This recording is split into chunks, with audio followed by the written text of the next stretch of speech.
യൂട്യൂബിന് വിട. സൂര്യയിലെ എല്ലാ പരമ്പരകളും സംരക്ഷണത്തിന് ശേഷം തികച്ചും സൗജന്യമായി സൺ നെക്സ്റ്റ് ആപ്പ് ഡൗൺലോഡ് ചെയ്യൂ. കണ്ടാസ്വദിക്കാം നിങ്ങളുടെ പ്രിയ പരമ്പരകൾ. വിനയൻ അവളെ ജോലിക്ക് പോകാൻ സമ്മതിച്ചില്ലെങ്കിലോ എന്നാണോ? നമുക്ക് നോക്കാം ബാബ. ഇനി അവൻ ചീരുവിനധികം ബുദ്ധിമുട്ടിക്കില്ലെന്നാ എന്റെ ഒരു വിശ്വാസം. അവൻ സമ്മതിച്ചാലും 2 കുഞ്ഞുങ്ങളില്ലേ രഘു അവിടെ? അവരെ ആരും നോക്കും? അതിനെന്തെങ്കിലും ഒരു വഴി ചീരുവച്ച് കാണാതിരിക്കോ അച്ഛ? വിനയേട്ടന്റെ അച്ഛൻ ചീരുവച്ചയ്ക്ക് നല്ല സപ്പോർട്ടല്ലേ?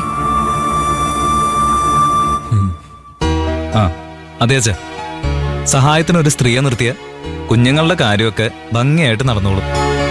ചീരു എന്തായാലും ജോലി ചെയ്ത് സ്വന്തം കാലിൽ നിൽക്കട്ടെ. അച്ഛൻ തന്നെ ഒരിക്കല് ചീരുവച്ചയ്ക്ക് ഒരു ജോലി വാങ്ങി കൊടുത്തല്ലേ, പിന്നെ എന്തിനാ ഇപ്പൊ ഒരു ടെൻഷൻ? കുഞ്ഞുങ്ങളെ ഓർത്തിട്ടാണെങ്കി ചീരുവിനോട് അവരെ ഇവിടെ കൊണ്ട് നിർത്താൻ പറയച്ച. അവളുടെ മക്കളെ ഞാൻ വളർത്തിക്കോളാം. ലക്ഷ്മി മോളുടെ കൂടെ അവരെയും കൂടെ വളർത്തി വലുതാക്കാൻ എനിക്ക് ഒരു ബുദ്ധിമുട്ടും ഇല്ല അച്ഛാ. ഞങ്ങൾക്ക് 3 മക്കളാണെന്ന് കരുതും, അല്ലേ രഘുവേട്ടാ? പിന്നല്ല, നിന്റെ കൂടപ്പിറപ്പുകളെയും നീ സ്വന്തം കുഞ്ഞുങ്ങളെ നോക്കും പോലെ അമ്പിളി നോക്കി വളർത്തിയത്. ചീരുവിന്റെ മക്കളെ നോക്കാൻ മറ്റാരെങ്കിലും വെക്കുന്നതിനേക്കാൾ അവർ നിന്റെ അടുത്ത് തന്നെ വളരുന്നതാ അച്ഛനിഷ്ടം. പക്ഷേ അതിനും അവരുടെ അച്ഛന്റെ സമ്മതം വേണമല്ലോ.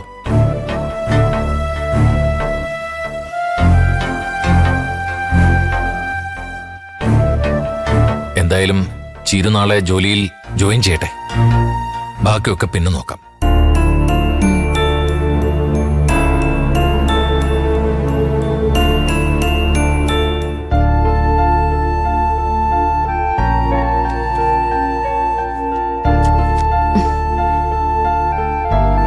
സർ, പുതിയ ഓർഡറുകളുടെ ലിസ്റ്റാണ്. ഏതൊക്കെ വണ്ടികൾ അയക്കണമെന്ന് തീരുമാനിച്ച ചാർട്ട് റെഡിയാക്കായിരുന്നു. വണ്ടികളുടെ അവൈലബിലിറ്റി നോക്കി പ്രതിഭ തന്നെ എല്ലാം ചെയ്താൽ മതി. എനിക്കിപ്പോ ഒന്നും തലയിൽ കയറില്ല. എന്തു പറ്റി സർ? വന്നപ്പോഴേ ഞാൻ ശ്രദ്ധിച്ചായിരുന്നു. എന്തോ വലിയ ടെൻഷനിലാണല്ലോ. സോറി സർ, ഞാൻ ചോദിച്ചെന്നേ ഉള്ളൂ. എന്നോട് ഷെയർ ചെയ്യാൻ ബുദ്ധിമുട്ടുള്ള കാര്യമാണെങ്കിൽ സോറി.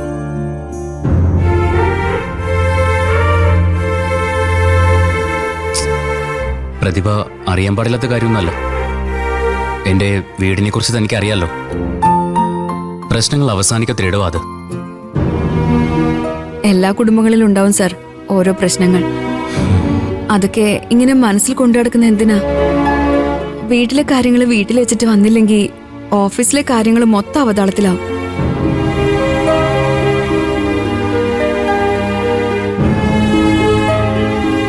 വീട്ടിലെ കാര്യങ്ങൾ ഞാനായിട്ട് പുറത്തുകൊണ്ടുവരുന്നതല്ല പ്രതിഭ. വീട്ടിലെ പ്രധാനപ്പെട്ട 2 പേര് വീട് ഉപേക്ഷിച്ചു പോയ എന്ത് ചെയ്യും?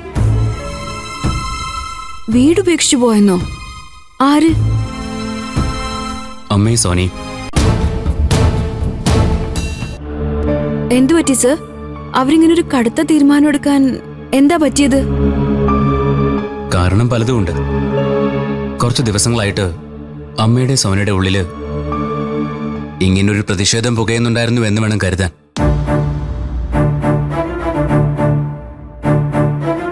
തുടക്കം ഏട്ടൻ എടുത്തേയും കൂട്ടി അമ്മയോട് കള്ളം പറഞ്ഞ് ദയ്യയുടെ കുഞ്ഞിനെ കാണാൻ വേണ്ടി പോയതാ.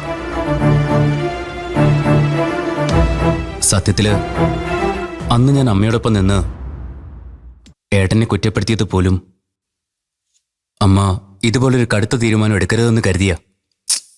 പക്ഷേ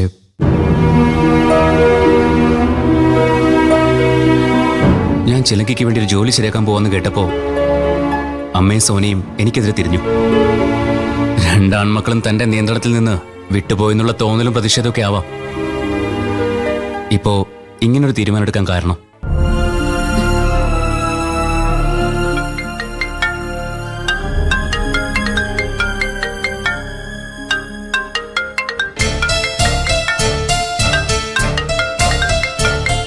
ഫോൺ എടുക്കുന്നില്ലേ സർ? ചേരുവ എടുത്ത് സംസാരിക്കണം സർ. വീട്ടിലെ പ്രശ്നങ്ങൾ അവരും കൂടെ അറിഞ്ഞിരിക്കുന്നത് നല്ലതല്ലേ? ഏയ്, അതിൻ്റെ ഒന്നും ആവശ്യമില്ല.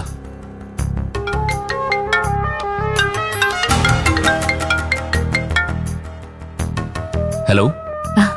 സത്യേട്ടാ, താങ്ക്സ്. മനസ്സിൽ തൊട്ടൊരായിരം നന്ദി. നന്ദിയോ? എന്തിന്? കമ്പനിയിൽ നിന്ന് വിളിച്ച് നാളെ എന്നോട് ജോയിൻ ചെയ്യാൻ പറഞ്ഞിരിക്കുക. ആണോ? കൺഗ്രാറ്റുലേഷൻസ്. എന്നാ പിന്നെ നാളെ തന്നെ ജോയിൻ ചെയ്യണല്ലോ അല്ലേ? ഉറപ്പായിട്ടും. എനിക്ക് ജീവനുണ്ടെങ്കിൽ നാളെ ഞാൻ ജോയിൻ ചെയ്തിരിക്കും സത്യേട്ടാ. ജീവിക്കാനൊരു ജോലി വേണം.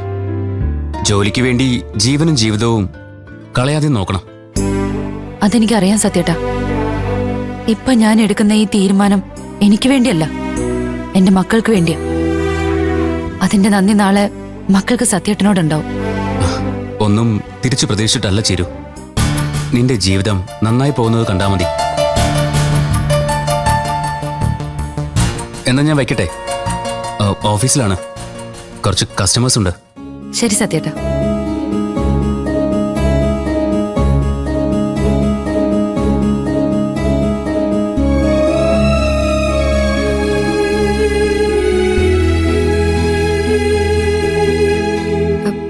ചിരുവിന് ജോലി ശരിയായല്ലേ?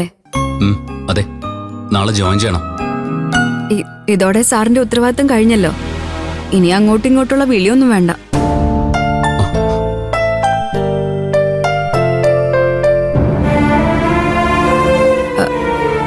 സോറി സാർ, ഞാൻ സാറിനോട് അധികാരം എടുക്കാണെന്ന് തോന്നല്ലേ. വീട്ടിലെ പ്രശ്നങ്ങൾ കൂടരുതെന്ന് കരുതി പറഞ്ഞതാ. സാർ ചീരുവിന് വേണ്ടി ജോലിക്ക് ശ്രമിച്ചതിനാ അമ്മയും അനിയത്തിയും വീട് വിട്ടു പോയത്. ചീരുവിന് ആ ജോലി ശരിയായെന്നും കൂടി അറിഞ്ഞാ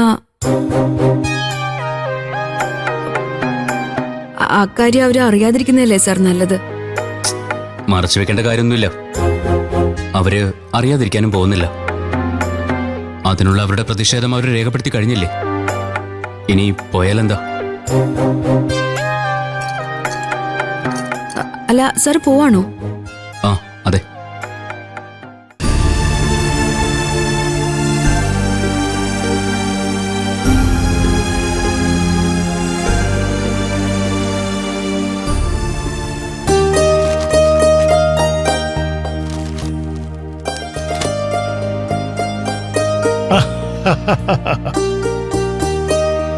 അച്ഛാ, രഘുവേട്ടനും കുടുംബവും പുതിയ വീട്ടിലേക്ക് താമസം മാറി.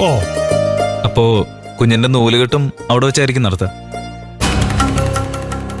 ഇവരെന്താ ഇടയ്ക്കിടയ്ക്ക് ഇങ്ങനെ വീട് മാറുന്നത്? കൂടുതൽ സൗകര്യമുള്ള സ്ഥലം കിട്ടുമ്പോ അങ്ങോട്ട് മാറുകയല്ലേ വേണ്ടത്? അതെ, അതൊക്കെ അവരുടെ കുടുംബകാര്യങ്ങളല്ലേ. അതിന് നിങ്ങൾ എന്തോത്തിനാണ് ദുഃഖിക്കുന്നത്? ഞങ്ങൾക്കതിന് പരാതിയൊന്നുമില്ലേ. ഈ പൂച്ച പറ്റിയിട്ട് സ്ഥലം മാറുന്നത് പോലെ ഈ പൊടിക്കുഞ്ഞുങ്ങളെയും കൊണ്ട് മാറി മാറി പോകുന്ന കണ്ട് പറഞ്ഞതേ ഉള്ളൂ.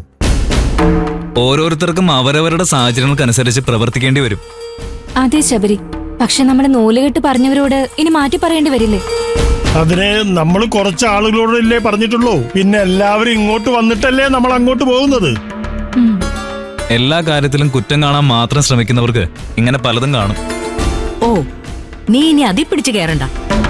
എടാ, ഞാനൊരു അഭിപ്രായം പറയാം. അവിടുത്തെ അവസ്ഥ വെച്ച് അതാ നല്ലതെന്നാ എനിക്ക് തോന്നുന്നത്. എന്താ ചേച്ചി? കുഞ്ഞിന്റെ നൂലുകെട്ട് കഴിഞ്ഞാ ദയയും കുഞ്ഞിനെ ഇങ്ങോട്ട് കൊണ്ടുവരാം.